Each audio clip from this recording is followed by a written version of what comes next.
நான் ஒவ்வொரு வாட்டையும் சொல்றதுதான், கண்டிப்பா இந்த மாதிரி ட்ரை பண்ணி பாருங்க.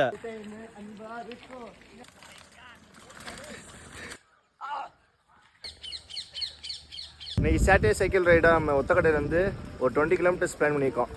எந்த ஒரு ரைக்குனா இல்லை, ஒரு புது ரூட்டாக பிடிச்சி ஒரு வில்லேஜ் அந்த மாதிரி ஒரு ரூட்டாக நல்லா பீஸ்ஃபுல்லாக ஆளே வர ரூட்டாக போகிற மாதிரி பிளான் பண்ணியிருக்கோம். எங்கே வரைக்கும் போகிறோம், யார் யாரும் நம்மளோட ஜாயின் பண்ணியிருக்கோம். இப்போதைக்கு நம்ம ஒரு 5 பேரோட ஸ்டார்ட் பண்ணியிருக்கோம். ஓகே போமா.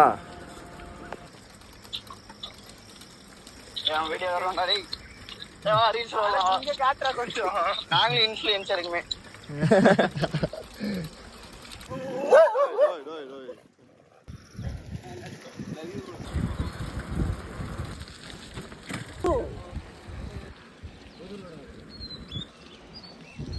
இப்போ எந்த ரூட்டில் போகிறோம்னு எங்களுக்கே தெரியல.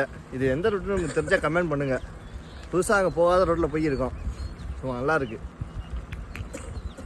இன்னைக்கு சைக்கிள் ரைடு யார் யார் வந்திருக்கோம் பார்த்தீங்கன்னா, பிரேமு, எஸ் வந்து சூர்யா, பாலயோகிச்சு. நாங்கள் 5 பேர் இப்போ ஒரு 10 கிலோமீட்டர் நம்ம தேவகோட்டையிலேருந்து வந்தாச்சு.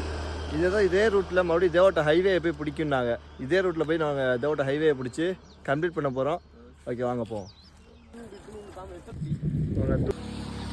நான் ஒவ்வொரு வாட்டையும் சொல்கிறதான், கண்டிப்பாக இந்த மாதிரி ட்ரை பண்ணி பாருங்கள். ரோடை விட்டு கொஞ்சம் இப்படி ஆஃப் ரோடு மாதிரி இறங்குச்சு.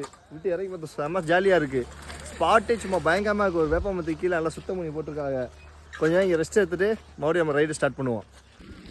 இது வரைக்கும் பைக்கில், காரில், ஆட்டோவில் எதில் வேணால் டோப் பண்ணி பார்த்துருப்பீங்க. சைக்கிளில் டோப் பண்ணி பார்த்துருக்கீங்களா? சூர்யாவோட அகார திறமை. ஒரு வழியாக நம்ம தேவகோட்டை வந்து ரீச் பண்ணியாச்சு. பாலயோகேஷுங்கிற பையனோட சைக்கிள் செயினை வந்துச்சு. நிதிஷ் வர சொல்லி அவனை போக சொல்லியாச்சு.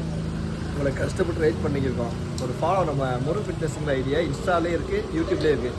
ஒரு ஃபாலோ சப்ஸ்கிரைப் தட்டி விடுங்க. நெக்ஸ்ட் நம்ம வீக்லி இதே மாதிரி நம்மளோட ரைடை கன்டினியூ பண்ணுவோம்.